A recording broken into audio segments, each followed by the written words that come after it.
I think because of our own broken nature, when we start to look back, we want to take full ownership for that child's faith. And whether they have it or don't, it's not fully resting on our shoulders. This is the Best of the Week on Relevant Radio. We'll talk about our fallen away family members and how we can exhibit the love of Christ to them by meeting them right where they are. Back with us today as our spiritual director is Father Bobby Blood. Father Blood is a priest in the Diocese of Rockford, Illinois, where he currently serves as spiritual director and assistant principal at Boylan High School there in Rockford. Father Blood, welcome back to the program, and thanks for being here. Oh, it's great to be back with you, Patrick.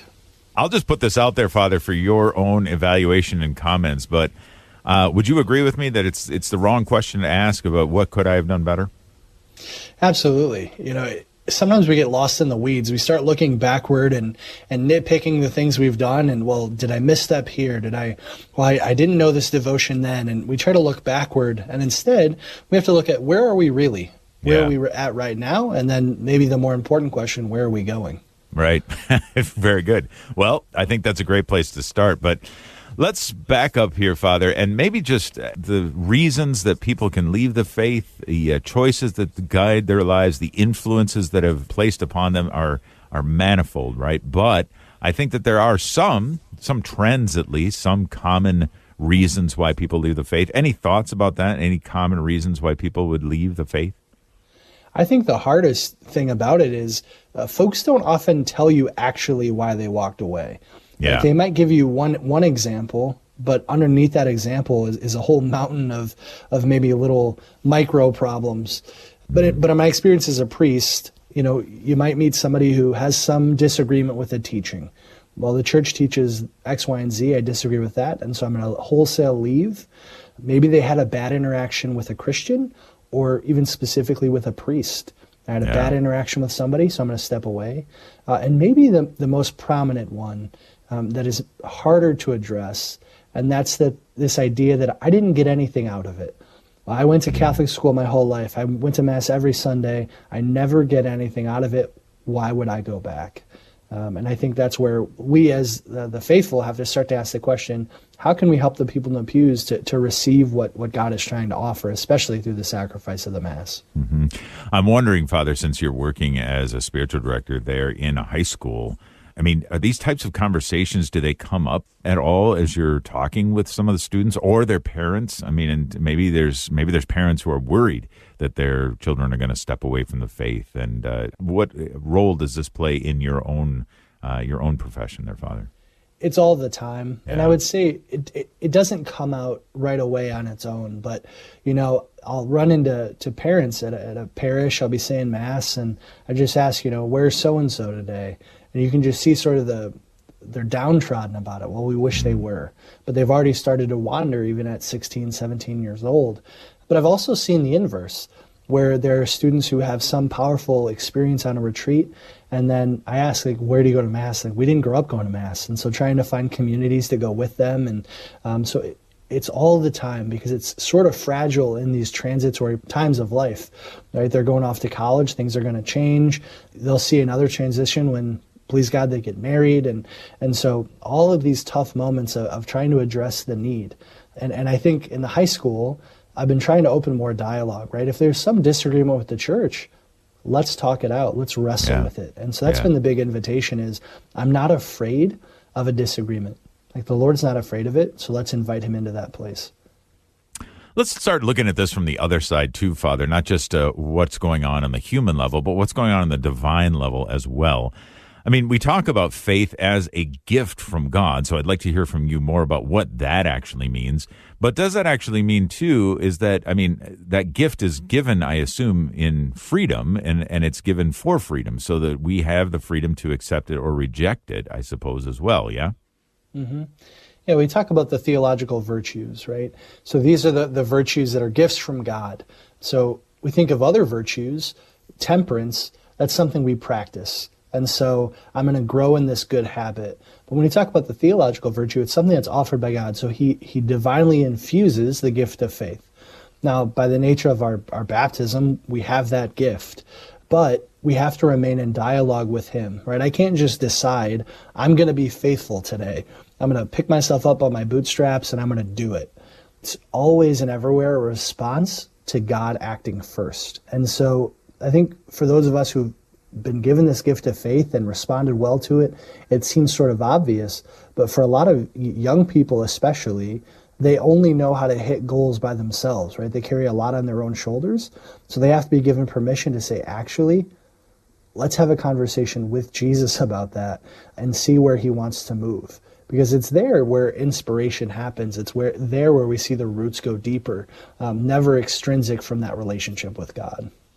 Well, faith is a gift from God, even if it does say, okay, we need to encourage young people, as you were just saying, not to shoulder this burden of faith, as it were, but to rather to look to God for continued dialogue, as you were saying.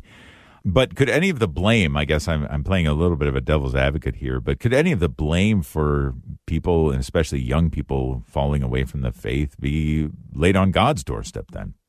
I'm a big fan of putting the ball back in his hands, right? Okay. So taking on the blame, let's say as parents, and say it's my fault, I dropped the ball. I would throw it back to the Lord and say, you're a big God and you can do big things. And so I need you to put the full court press on, right?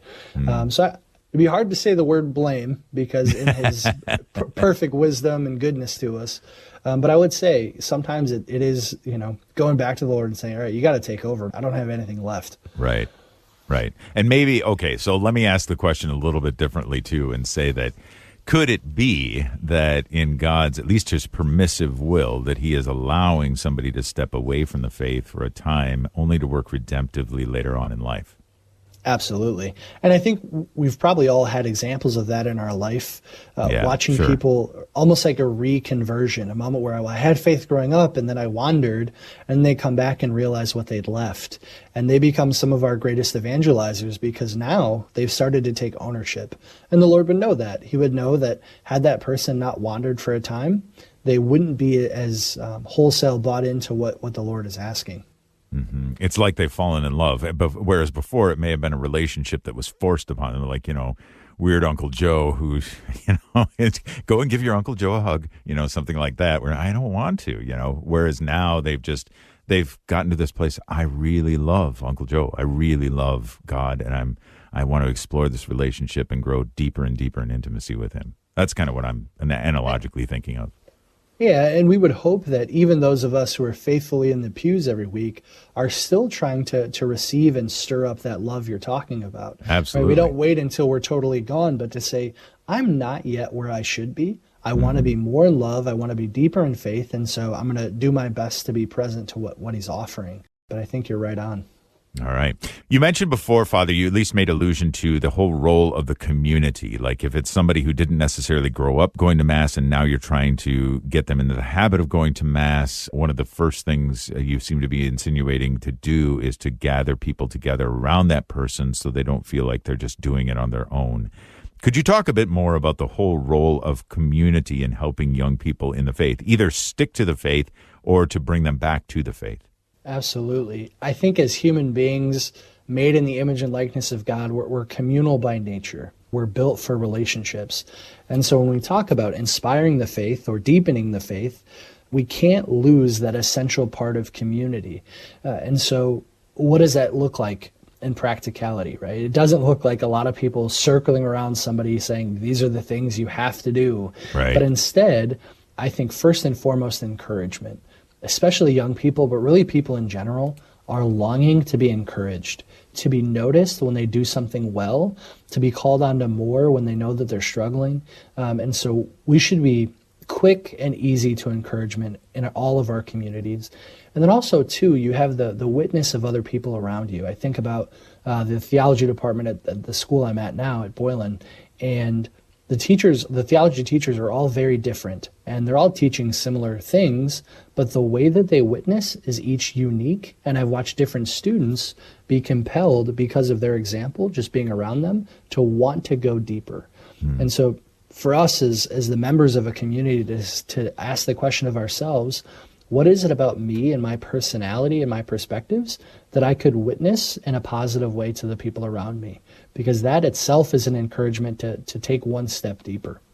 I think that is profound, actually, in thinking about that, specifically about the unique witness of each individual, because I think especially when we're outside of something, we tend to just, I don't know if this is just as human beings we tend to do, or if it's part of our fallen nature, but we tend to lump people together and stereotype in particular ways. And when we get into it, though, we start to understand that, wait, there's uniqueness in here. And although, like you said about the theology teachers there at Boylan, that they're teaching the same things, but they're doing it in such unique ways and, perhaps highlighting various different features of the faith, et cetera, that there is something that is appealing and attractive to that. And I think that's the difficulty on the parish level. When we try to do outreach and do evangelization, a lot of us want the step-by-step process. Yes. Tell me exactly what to do to bring my family back. Yeah. Well, I don't know your family and I don't know you. You have something unique to offer. They're unique. And so we have to almost give ourselves permission to play in the midst of it, right? It's a very heavy thing. It's a very difficult thing for many families. But to get to a place of freedom to know, I just have to bring who God created me to be to the surface, and the Lord's going to work through that. Got a quick email I wanted to make mention of here. Maria's listening online, and she says, I disagree that asking what could I have done is the wrong question to ask yourself. She says, not only do you need to take accountability for the places you failed, but you also won't learn anything for the future. If you've driven your kids away from the faith because of your harshness or superstitious attitude, and those things don't stop, you will continue to drive them away. Accountability is not the same thing as shame. And she says, thanks for your show. Maria, hey, thanks for writing in. I really appreciate that. I'll say a couple words, Father, if you want to respond to it as well. But I was saying, especially for those who are, if you're regularly practicing the faith and there's not a lot of perhaps superstition that's involved in that, but you're something, and you're just, I know people who just invite this blame, this self-critique on themselves time after time after time, day after day, because their kids have walked away from the faith. And I don't want them to stay there. That was my main thing, is that I think continuing to ask that question of what could I have done better only perpetuates this feeling like I am solely responsible for that. And while parents are the primary educators of their children, there are innumerable influences that fall into our children's lives that parents, try as they might, just simply at the end of the day cannot control, from whatever they may be hearing at school. Hopefully they're in a Catholic school, but if they're not, whatever they may be hearing at school, then whatever their influences may be coming to them online, et cetera, et cetera, et cetera. There are innumerable influences that would contribute to them making the decision to step away. Father, any responses to that? Yeah, I would say looking backward is only really helpful in regards to making resolutions and moving forward. There you go. I think a lot of folks hyperfixate on the past and remain in that place of shame, which is unhelpful, right? So accountability, absolutely. I think because of our own broken nature, when we start to look back, we want to take full ownership for that child's faith. And whether they have it or don't, it's not fully resting on our shoulders, just like you were saying, Patrick. And so, I think I understand the point, but I think for most folks, they need the invitation to say it's okay to stop looking backward now. Yeah. Let's look at right now. Thanks, Father. Much more eloquently put. I appreciate that. Maria, thanks for the email. Really appreciate you emailing in. This entire episode of The Inner Life is on the Relevant Radio app. The Relevant Radio app is completely free and updated daily with fresh articles, podcasts, and prayers. Don't delay. Download the app today. And thanks for listening.